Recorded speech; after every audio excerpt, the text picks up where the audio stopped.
I never thought my wife would end up in some weird competition with her friends.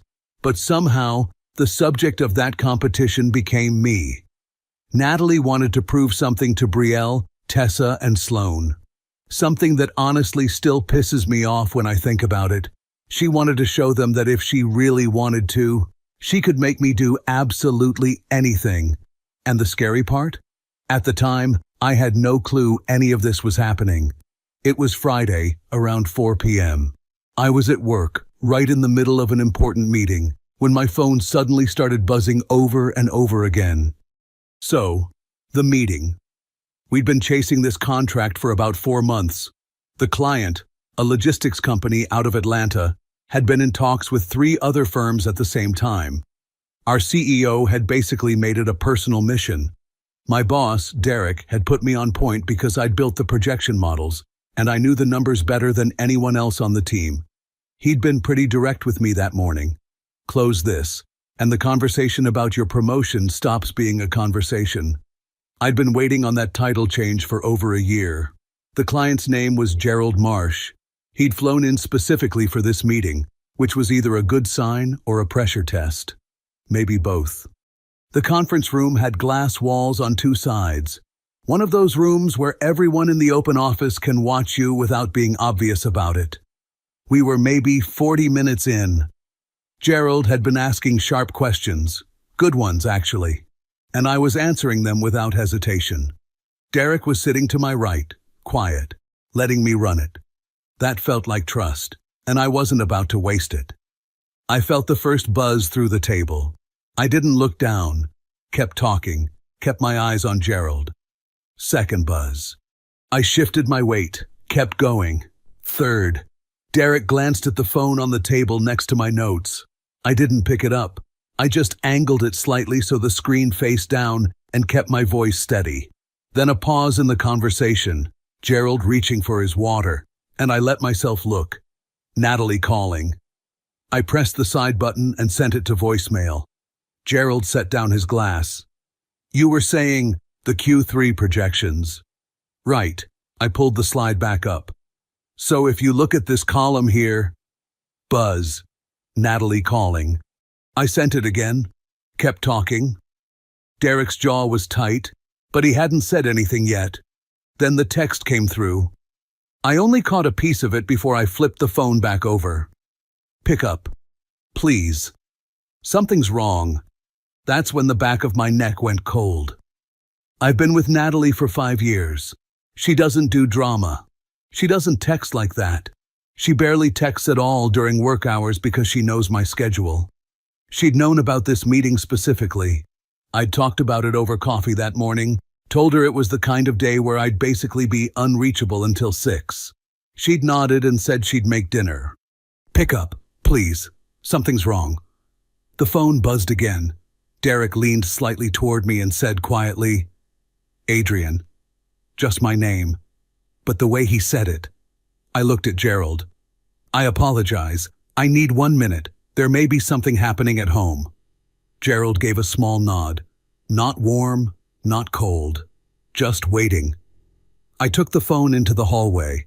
She picked up on the first ring. Her voice was wrong right away. Thinner than normal, like she was keeping something back. Hey, thank you for picking up. Nat, what happened? Are you okay? I'm not great. I need you to come home. I pressed my back against the wall. Through the glass, I could see Derek standing now, hands in his pockets, watching me. Gerald was looking at his phone. What does that mean? You're not great? Did something happen?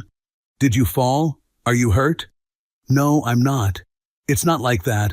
A pause. I can't really explain it on the phone. I just really need you here. Please. Natalie. I kept my voice low. You understand what I'm in the middle of right now? I know, and I'm so sorry. But I really need you. Here's the thing about that sentence. I really need you. From her, it didn't sound like manipulation. It sounded like fear. And because I know her, because 5 years teaches you the texture of someone's voice, I believed it. My brain started running through possibilities. Panic attack, something with her mom, a doctor called with something, some kind of breakdown I hadn't seen coming.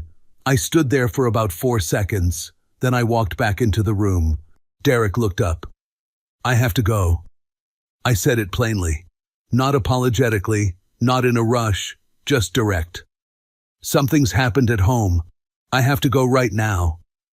Derek stared at me. "I'm sorry? I know what I'm walking away from. I'm sorry, Derek.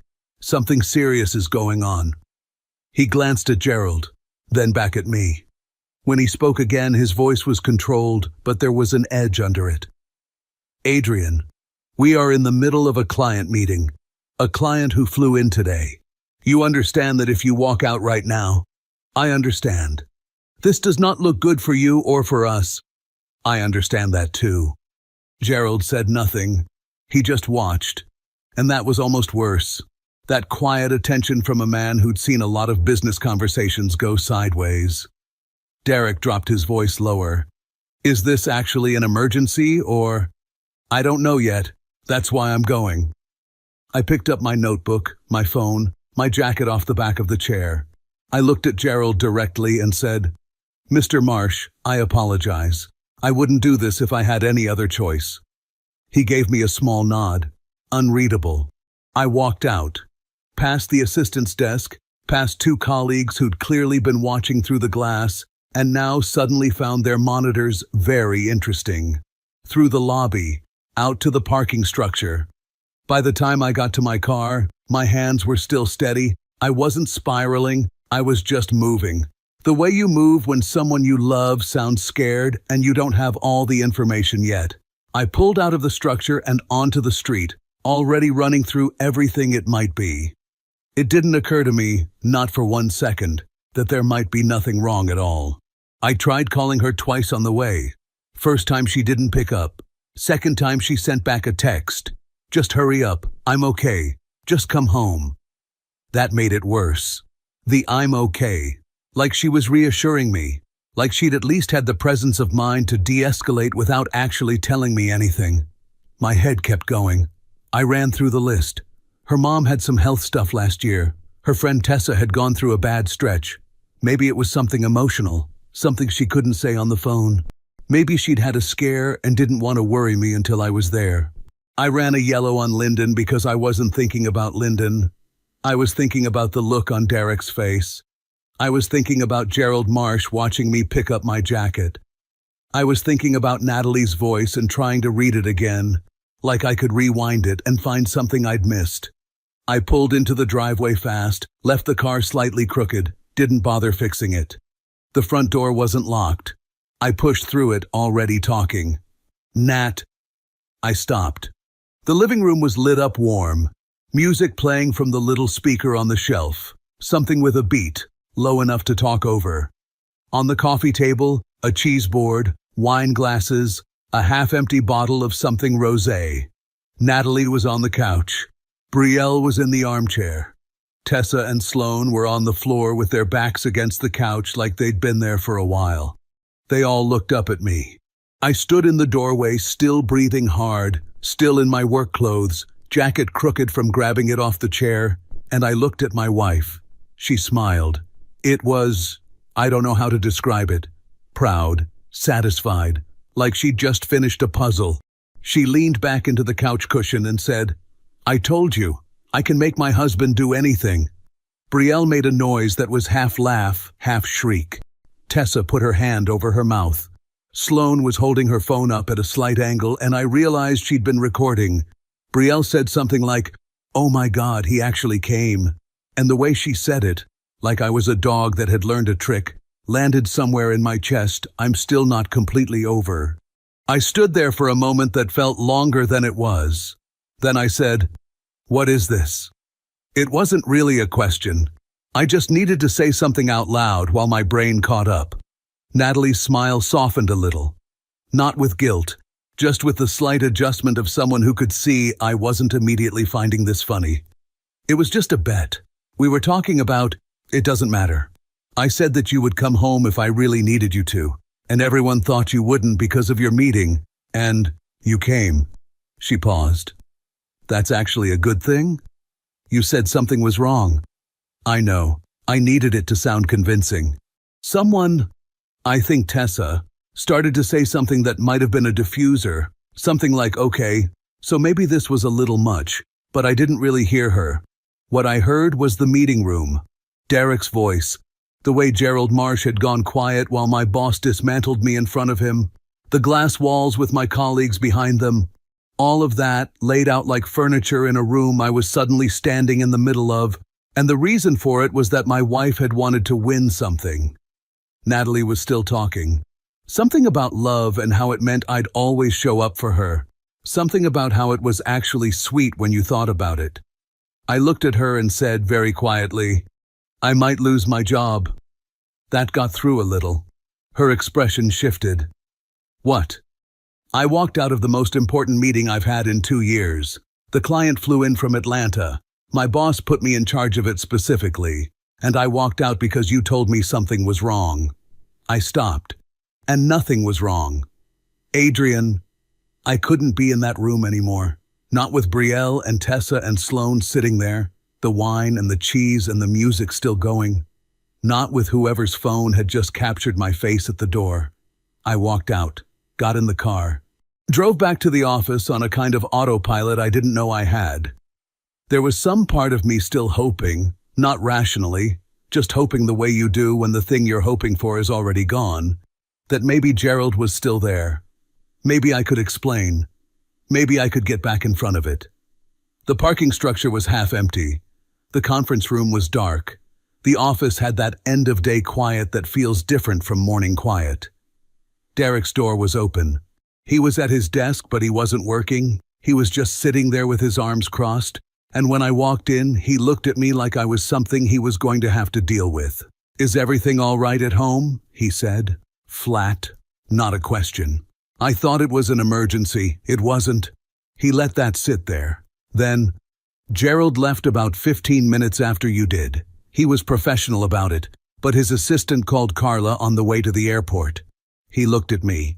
He's going with Franklin Group. I'd known somewhere on the drive over, but hearing it was different. You want to tell me what actually happened? Derek said. I thought about saying it. I thought about the exact words. My wife made a bet with her friends. I turned it over, tried to find a version of it that didn't make me feel like I was reporting from my own humiliation. There wasn't one. I thought she was in trouble, I said. I was wrong.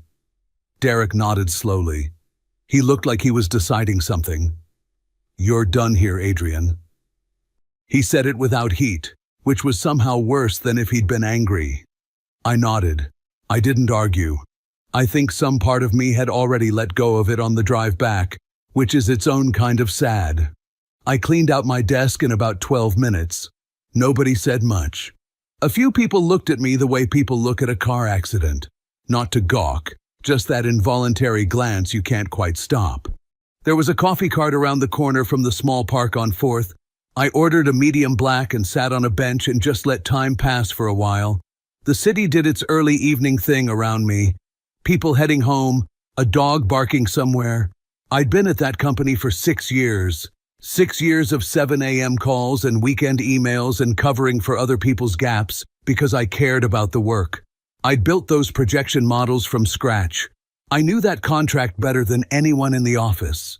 And I'd walked away from it because my wife's voice had sounded a certain way on the phone, and I'd believed her. That was the part I kept coming back to. Not even the job, really. The fact that I'd believed her. That I'd made a decision based on 5 years of knowing someone, based on trusting the texture of her fear, and it had been completely manufactured. I sat there until the coffee went cold. Then I drove home. I didn't put music on. The silence in the car felt right. I didn't have anything to fill it with. Her friends were gone by the time I got back. The wine glasses had been rinsed and left in the drying rack, which for some reason bothered me. That small domestic tidiness sitting there like nothing had happened. The music was off. The cheese board was in the fridge. Natalie was at the kitchen table with her phone. She looked up when I came in, and whatever she saw in my face made her put the phone down. She started to say something and I cut her off. I wasn't loud. I want to be clear about that, Because I don't think volume is the measure of how serious something is. I spoke at a completely normal level, but there was nothing gentle in it. I told her I'd been building toward that contract for 4 months. That Derek had specifically chosen me to run the meeting. That I'd been told, in direct language, that closing it meant a promotion I'd been waiting on for over a year. I told her I'd walked out because she'd sounded scared, because I knew her voice and it had sounded genuinely scared, and I had 5 years of evidence that she didn't fake that. I told her she had manufactured that. She sat very still while I said all of this. Then she started explaining. The conversation with her friends had gotten away from her. Betrayal and Sloane had been going back and forth about something. She fumbled trying to explain what, something about husbands and priorities and who had the most devoted partner. And Natalie had said she knew I'd always come home if she needed me. And they'd pushed back. Said that was easy to claim. Said my meeting was too big. That no man was going to walk out of something like that. And she'd said, fine, watch. I just wanted to prove that you loved me, she said. I looked at her for a moment. You wanted to prove it to Betrayal. She didn't answer that directly. She said it had gotten out of hand. She said she hadn't thought it would actually affect anything seriously. She said she'd thought I'd pop out, see that she was fine, maybe be annoyed, and go back. You knew I was in the middle of negotiations with a client who flew in from another state. I know. You knew that. You knew it this morning when I told you. Adrian, I know. I wasn't thinking. I lost my job. Silence. She looked at me the way people look when they've heard a word, but need a second for it to mean something. What? Derek let me go tonight. The client left. The deal is gone. Derek let me go. She stood up from the table. Wait, are you serious right now? I didn't answer that. I just stood there. Adrian. She came toward me. We'll figure it out. You'll find something else. You're good at what you do. This doesn't have to. Don't. I said it quietly, and she stopped. I went upstairs. I wasn't ready to be in the same room as her. Not because I was afraid of what I'd say, but because I had nothing left to say that night that would have been useful. The weekend was bad in a different way than the fight. The fight, at least, had motion to it. The weekend was just stillness. I sat with my laptop in the second bedroom for most of Saturday and answered no messages and responded to her in 2 or 3 words when she checked on me. She made food and left it near the door a couple of times. I ate some of it. I slept maybe 4 hours Friday night. Saturday was worse. What I kept circling back to wasn't even Derek, or the contract, or the job. It was Sloane's phone. That angle. That slight tilt of the screen in her hand when I'd appeared in the doorway. Out of breath, still in my work clothes, scanning the room for whatever disaster I'd come home to. She'd been recording. She'd come to Natalie's house, eaten the food, drunk the wine, and held up her phone to capture the moment Natalie won the bet. I thought about those women a lot that weekend, Betrayal especially, and Sloane. I've never been a person who holds on to opinions about other people's friends. I know marriage isn't supposed to be us versus them, and I've always thought the couples who turn into fortresses against the outside world are usually miserable. But I sat in that room and thought about what it must look like from the outside. What their lives must be if this was entertainment. If you could sit in someone's marriage and poke at it with a stick for a Saturday afternoon and go home feeling good about it. And the part that kept cutting at me underneath all of that was Natalie. Not that she'd hurt me, people make bad choices and I knew that, but that she'd let it happen at all. That Betrayal had raised an eyebrow and made a challenge, and instead of saying that's not something I'd do, Natalie had picked up her phone and called me in the middle of the most important meeting of my professional year. At some point Saturday night, I thought about divorce. Not for long. Not with any real planning behind it. But the thought arrived and I let it sit there for a while instead of chasing it out. I owed it that much, to look at it honestly rather than shut it down out of habit. The conclusion I came to after sitting with it was that Natalie hadn't stopped loving me. I didn't think that. What she'd done was juvenile and destructive, and it had come from a place of ego and peer pressure, and not thinking past the next 10 minutes. But it wasn't cruelty. It wasn't contempt.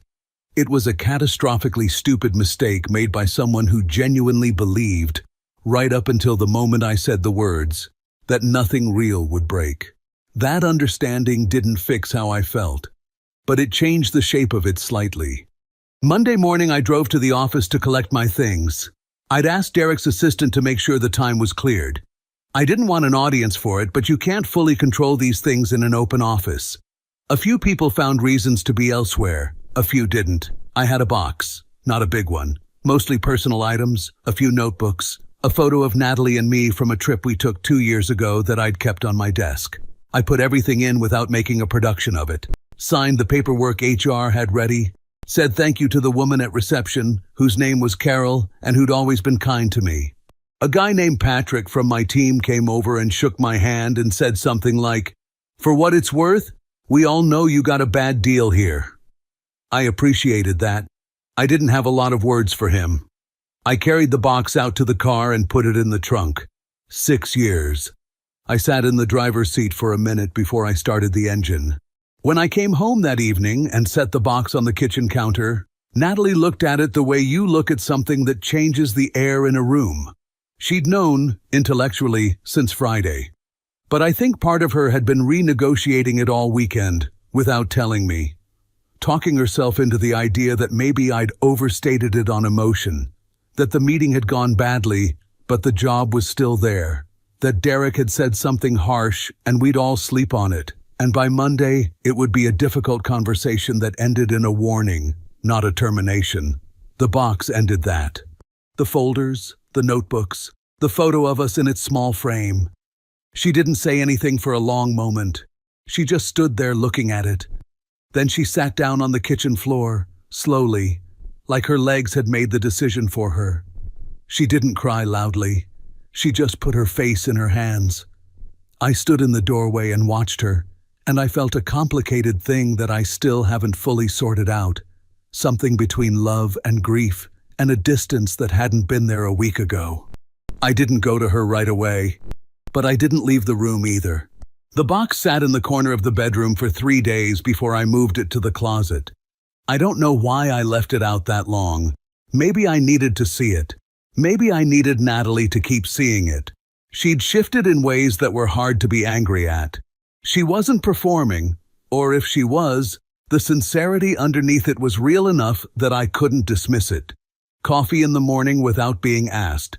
She stopped filling silences with nervous chatter, which was her default when she was uncomfortable, and just sat with me instead. She asked how I was and waited for the actual answer. The problem was that I didn't have much of one. The anger had burned itself down to something quieter and harder to name. I wasn't punishing her deliberately. I wasn't building a case. I was just less than I'd been a week ago, like something load-bearing had shifted and I hadn't found my footing. One evening we were at the kitchen table after dinner. She'd made pasta, the kind I liked, and we'd eaten most of it without talking much. I had my hands around a coffee mug. I was looking at it, and then I was talking. "You didn't just ruin a meeting," I said. "You broke something in me." She went very still. "I don't mean that dramatically. I mean it as a fact. I trusted my read of you, your voice, the way you sounded on the phone. I ran it through everything I know about you, and I believed it completely. I acted on it, and it was constructed." I set the mug down. That's not something I can just reset. She was already crying. She didn't try to stop it. Then she said, "I know." Just that. Not an explanation. Not a pivot to context. Just those 2 words sitting there, taking the full weight of what I'd said. Then she kept going, and her voice was unsteady, but she didn't look away from me.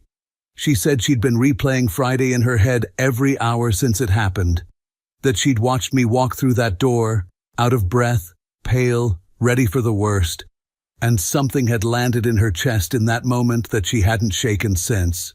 She said she'd seen, in 1 second, exactly what I'd been willing to give up for her, and what she'd done with it. "I used your love for me as a prop," she said, in front of people who thought it was funny. "I'm so ashamed of that." She pressed her hand flat on the table. "I love you. I have loved you for 5 years, and I have never doubted that you were the best decision I ever made. And I treated that like it was something I could show off." She shook her head. "I don't have an excuse. I got caught up and I stopped thinking about you as a person and I'm sorry, Adrian. I am so genuinely sorry." I didn't say anything for a moment. I believed her. That was the thing I kept arriving at, no matter how many times I walked around the wreckage of that week. I believed that she meant every word of it, and that the version of her who'd made that call on Friday was not the full version of who she was, but had been a real version, one shaped by those friendships over time, slowly, in ways neither of us had noticed. I told her that. I told her I didn't have a problem with her having friends, that I'd never wanted to be the kind of husband who managed her life. But what Brielle and Sloane had done, sitting in our living room, treating our marriage like an experiment, one of them holding up a phone to record it, that wasn't something I could absorb and move past without something changing. And the harder thing underneath it was that Natalie had let it happen, had not just allowed it, but started it. "People like that need drama," I said. "They need someone else's life to feel interesting. And after long enough, you start drifting toward their version of normal without noticing." She nodded. She was wiping her face. "I left work for you because I love you," I said. "I would do it again under real circumstances, but it cost me something I can't get back. And if you want to fight for this, actually fight for it, then I need those people gone." She looked at me for a long moment. No argument. No negotiation. No, but we've been close since college, or it wasn't entirely their fault. She just said, "You're right. I already knew that before you said it." She picked up her phone, right there at the table, while I watched. She wrote something, long enough that it took a few minutes. She showed it to me before sending. It said, in plain language, that what happened had nearly ended her marriage, that she held herself responsible and not them, but that she was done, and that she didn't want contact going forward. She sent it to Brielle, then Sloane, then Tessa. Then she blocked all three and set the phone face down on the table. She looked at me. Something loosened in my chest. Not everything, not even most of it, but something real. Because what I'd needed wasn't control over who she spent time with. It was evidence that she could see those friendships clearly, that she understood what they'd been doing to her sense of proportion, to her sense of what was acceptable. The blocking wasn't the point. The clarity was. We didn't fix everything that night. But we sat together, and it was the first time in days that sitting together hadn't felt like sitting in separate rooms. 3 days later, my phone rang with a number I didn't know. Atlanta area code. I almost sent it to voicemail. I was updating my resume, in the specific grim mood that comes with summarizing your own professional life in bullet points after being fired. I picked up. "Is this Adrian?" "It is." "Gerald Marsh." I sat back. He said he'd spent time going through the full materials from Friday's meeting. The projection models, the proposal, the supporting documentation. He said they were thorough and well-constructed, and that it was clear the numbers had been built by someone who understood the operational reality, and not just the financial surface. I said I appreciated that, and that I was sorry for how Friday had gone. He made a brief, dismissive sound. "I want to ask you something directly." "Of course." "When you left that room," he said, "I watched you. The way you picked up your things, the way you spoke to me before walking out. You weren't scrambling. You weren't performing urgency for my benefit. You just made a decision and you left." He paused. "I've been in a lot of meetings. That kind of clarity under pressure is not common." I didn't say anything. "I've built 3 companies," he continued. "And the thing I've learned, the thing I keep relearning, is that how a person behaves when they're choosing between something professional and something personal tells you almost everything about who they actually are." A pause. "You were in the middle of the most important meeting of your quarter, and you left because your wife needed you. Whatever was actually happening at home, you didn't know that yet. You just knew she'd called." "That's right. I like that," he said simply. "I like working with people who have a life outside of what they can do for me. who have actual priorities. Corporate performance is learnable. That kind of ethics is either there or it isn't. He let that sit for a second. Your boss, on the other hand, Derek, spent the 20 minutes after you left explaining why your exit wasn't his fault. At one point he said, and I'm paraphrasing, that you'd been warned about maintaining professionalism. He paused. That's when I decided to leave. I was quiet for a moment.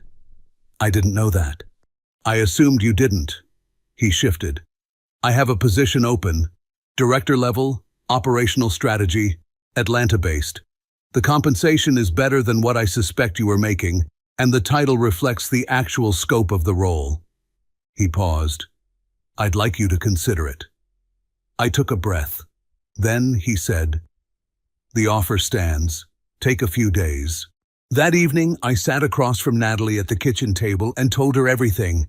She didn't move.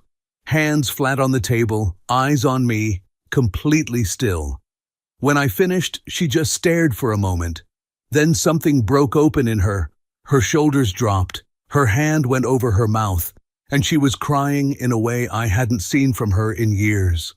Not the quiet, controlled kind from earlier that week. Something deeper.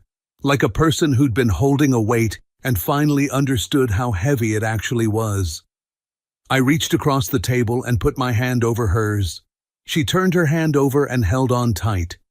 Neither of us said anything. We didn't need to. That was 2 months ago. We're in Atlanta now. New apartment, new neighborhood, new everything.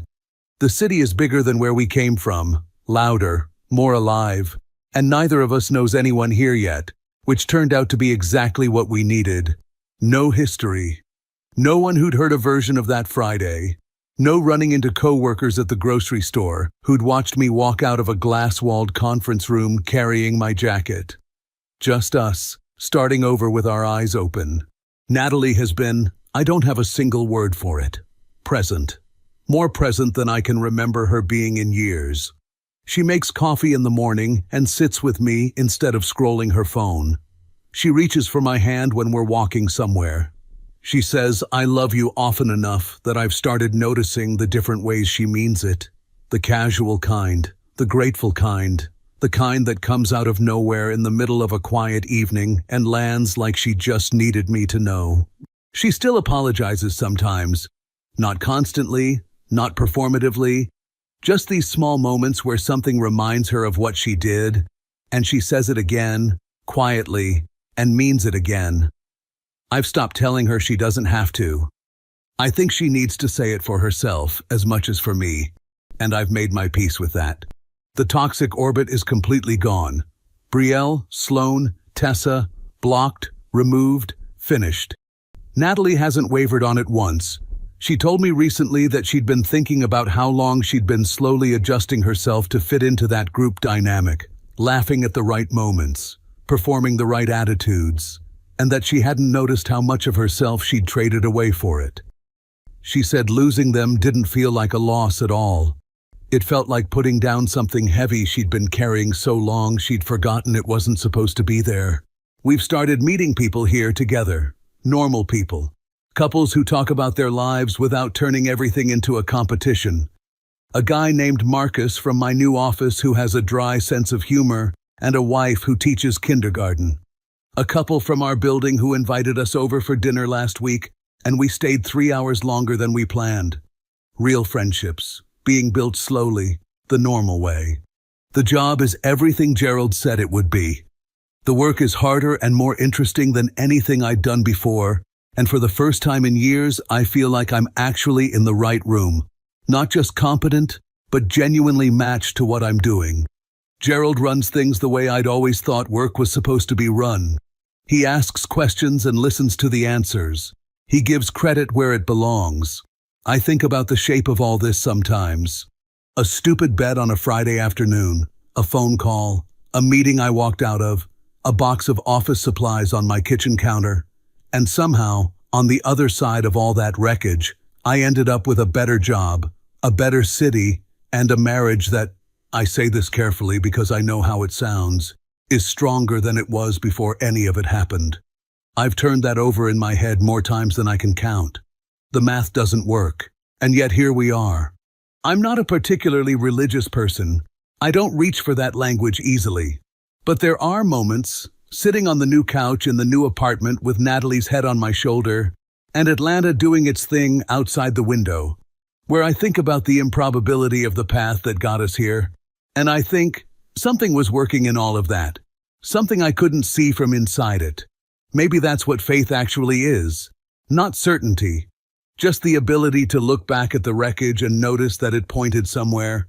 We're pointed somewhere good. That's enough for me. If you felt this story hit hard, drop a like, subscribe for more, and share your thoughts in the comments. Your support keeps Steelheart beating.